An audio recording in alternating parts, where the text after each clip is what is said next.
इस वीडियो में डिस्कस करेंगे क्लास 12 के फिजिक्स का ऑब्जेक्टिव क्वेश्चन पेपर के बारे में। तो वीडियो में लास्ट तक बने रहेगा। या कंपार्टमेंट या इम्प्रूवमेंट एग्जाम दे रहे हैं तो आपके लिए इंपॉर्टेंट हो सकता है वीडियो को लास्ट तक जरूर देखिए, एग्जाम के लिए आपके साथ हेल्पफुल भी हो सकता है। तो चलिए विदाउट वेस्टिंग ऑफ टाइम आते हैं फर्स्ट क्वेश्चन पे। Very first question is that the number of electron for 1 coulomb of charge is. So आपसे यहाँ पर पूछा जा रहा है 1 कूलम ऑफ चार्ज के लिए इलेक्ट्रॉन क्या होता है। Option number A is correct, 6.25 × 10⁻18 correct answer हो जाएगा।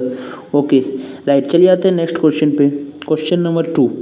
Question number 2 is there are 2 charge, 1 + 1 charge and +5 charge, the ratio of force acting on them. Ratio of force acting के लिए देखिए तो यहाँ पर एक फॉर्मूला है, फोर्स ऑफ चार्ज 1 और 2 बटा फोर्स ऑफ चार्ज 2 on 1।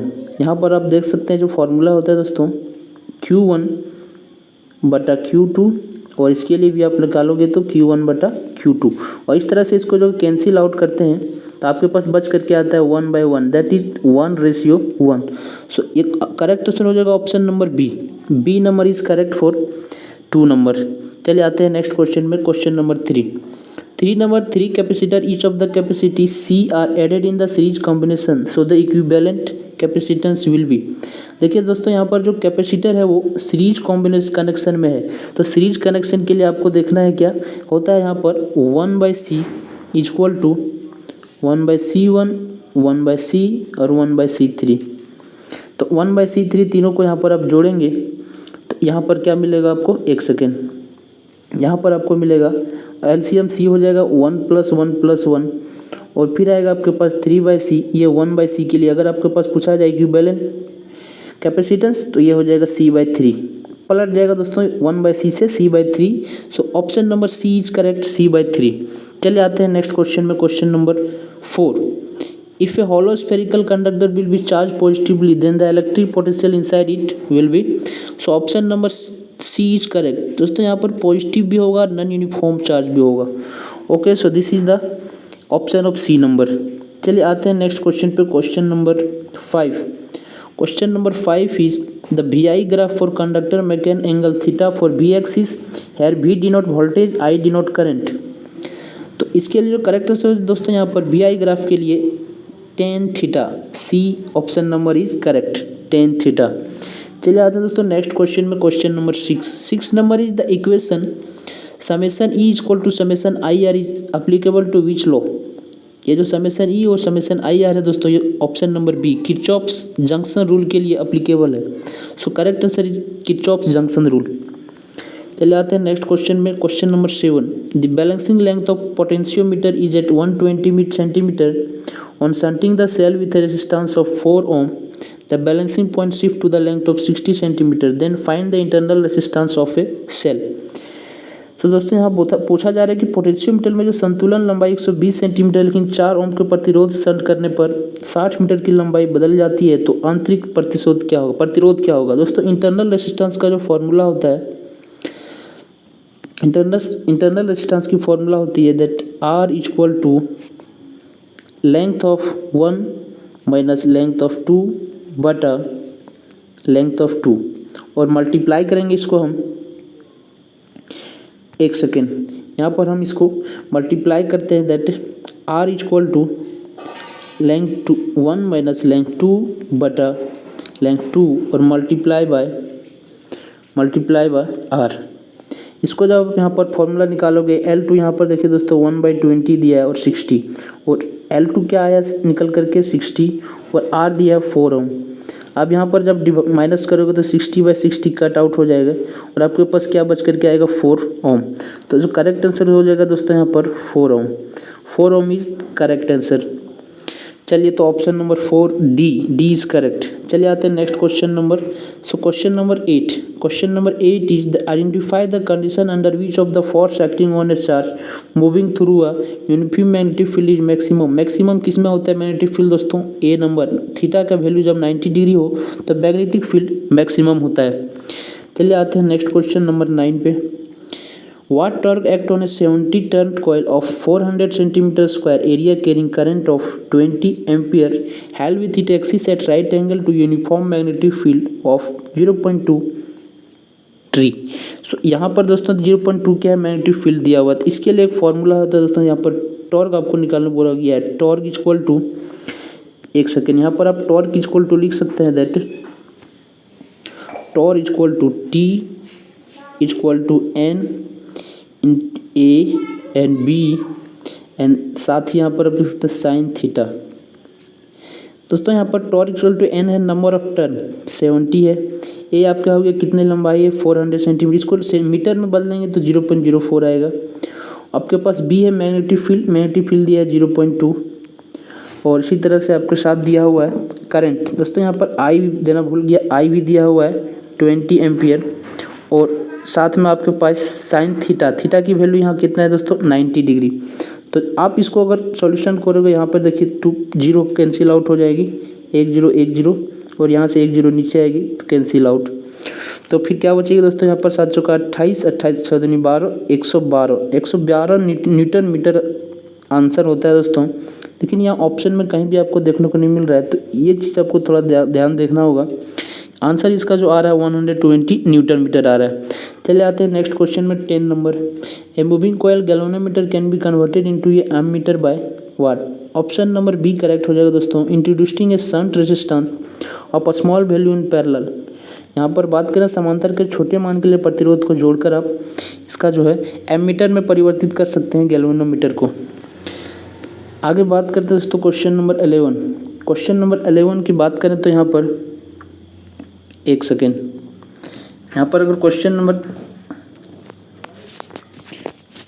11 में दिया गया है the angle of dip at the pole at the equator respective are what.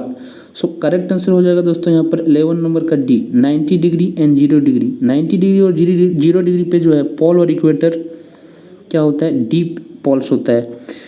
यहीं आते हैं दोस्तों question number next 12 number question है whenever the magnetic flux linked with an electric circuit change an EMF is induced in the circuit this is called what. Hindi में बात करें तो जब भी विद्युत परिपथ से जुड़ा चुंबकीय प्रभाव बदलता है तो परिपथ में एक ईएमएफ प्रेरित होता है, इसे क्या कहते हैं। सो इसका करेक्ट ऑप्शन जो है 12 नंबर का ए, इलेक्ट्रोमैग्नेटिक इंडक्शन, विद्युत चुंबकीय प्रेरण कहा जाता है। चलिए आते हैं नेक्स्ट क्वेश्चन में 13 number. The peak value of AC current following through a resistance is given by what. So इसका सिंपल सा आंसर हो जाएगा 13 नंबर के लिए A, I not equal to E not by R. आते हैं नेक्स्ट क्वेश्चन में question number 14। Energy dissipates in LCR circuit in. Hindi में बात करें तो LCR परिपथ में ऊर्जा का क्षय होता है किसमें। सो इसका करेक्ट ऑप्शन है दोस्तों 14 नंबर के लिए सी, ओनली आर में ओनली होता है। ओके आगे बात करते हैं दोस्तों क्वेश्चन नंबर 15। एक सेकेंड, यहाँ पर अब बात करते हैं दोस्तों ऑप्शन नंबर 15 की। तो 15 क्वेश्चन नंबर यहाँ दिया गया है a transformer is employed to what. Option number यहाँ पर हो जाएगा 15 के लिए C number, obtain a suitable AC voltage. Transformer का जो काम है दोस्तों obtain a suitable AC voltage. अगला क्वेश्चन है 16 number, what is the velocity of electromagnetic wave in free space. So इसका करेक्ट आंसर हो जाएगा 16 नंबर के लिए बी, सी इक्वल टू 1/√μ0 और एप्सिलॉन नॉट। एक करेक्ट आंसर हो जाएगा 16 का बी। आगे देखते हैं 17 number, which of the following is used to investigate the structure of solid. Structure of solid को इन्वेस्टिगेट करने के लिए यहाँ पर दोस्तों 17 का सी नंबर, एक्सरे का हम लोग यूज करते हैं इन्वेस्टिगेट के लिए। क्वेश्चन नंबर 18 देखते हैं, the angle of incidence corresponding to an angle of reflection 90 degree is called as. D number critical angle कहा जाता है इसको दोस्तों। यहाँ पर हिंदी में बात करें तो अपवर्तनांक 90 डिग्री के कौन अनुरूप घटना को कौन क्या कहा जाता है, क्रिटिकल एंगल कहा जाता है। अगला बात करते हैं the lens formula is given by. Lens formula क्या होता है, तो इसका करेक्ट हो जाएगा B number, 1/f equal to 1/v minus 1/u। इसमें यहाँ पर v है इमेज के लिए, u है ऑब्जेक्ट के लिए। चले आते हैं next question 20 number, if any number of thin lenses is contact of focal length of f1 f2 तो the effective focal length of combination is given by option number 20 का करेक्ट आंसर होगा A, 1/f equal to 1/f1 f2 and dash dash dash. Correct answer हो जाएगा effective focal length. आगे बात करते हैं question number 21 में दिया angle of deviation depend on what. इसका करेक्ट होता है angle of deviation depend on angle of refraction. A number correct हो जाएगा इसका, एंगल ऑफ रिफ्रैक्शन पे डिपेंड करता है एंगल ऑफ डेविएशन। अगला बात करते हैं question number 20। Double slit interference experiment is carried out in air and the entire arrangement is dipped in water and the fringe width. तो यहाँ पर फ्रिंज का जो आपको है, फ्रिंज का आपसे यहाँ पर चौड़ाई पूछा जा रहा है कि घटता है या बढ़ता है। तो इसका करेक्ट आंसर हो 22 नंबर के लिए घटता है। फ्रिंज की चौड़ाई घटता है, जब आप डबल स्लिट विवर्तन प्रयोग करते हैं तो फ्रिंज का चौड़ाई घटता है। अगला क्वेश्चन देखते हैं 20 number. The wave front due to source situated at infinity is what. 27 number का हो जाएगा सी, प्लानर। प्लानर इसका करेक्ट आंसर हो जाएगा for the source situated in infinity. 24 number का क्वेश्चन देखते हैं। The phenomenon of interference is based on. विवर्तन की घटना किस पे आधारित है। सो इसका करेक्ट आंसर हो जाएगा option number B, conservation of energy is correct answer. ऊर्जा का संरक्षण इसका आंसर सही है। अगले क्वेश्चन पे आते हैं 25। The charge of photo electron is. Photo electron की चार्ज कितनी होती है।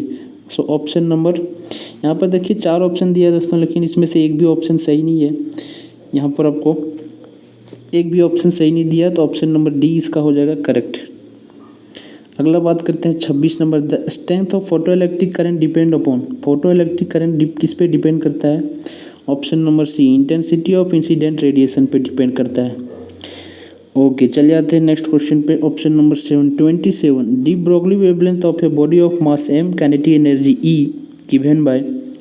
तो डी ब्रोगली जो वेवलेंथ होता है दोस्तों, इसका करेक्ट आंसर हो जाएगा 27 का ए नंबर, h/√2m आगे बात करते हैं दोस्तों 28। Rutherford experiment suggested that the size of nucleus is about. Rutherford experiment में जो साइज ऑफ न्यूक्लियस के लिए बताया गया था, that C number 10⁻⁻15 metre to 10⁻⁻14 metre.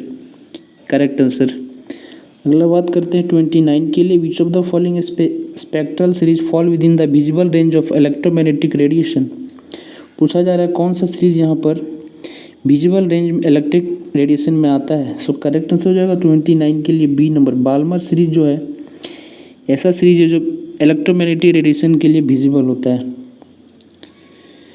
अगला बात करते हैं 30। A radioactive nucleus emit a beta particles. तो parent and daughter nuclei are what.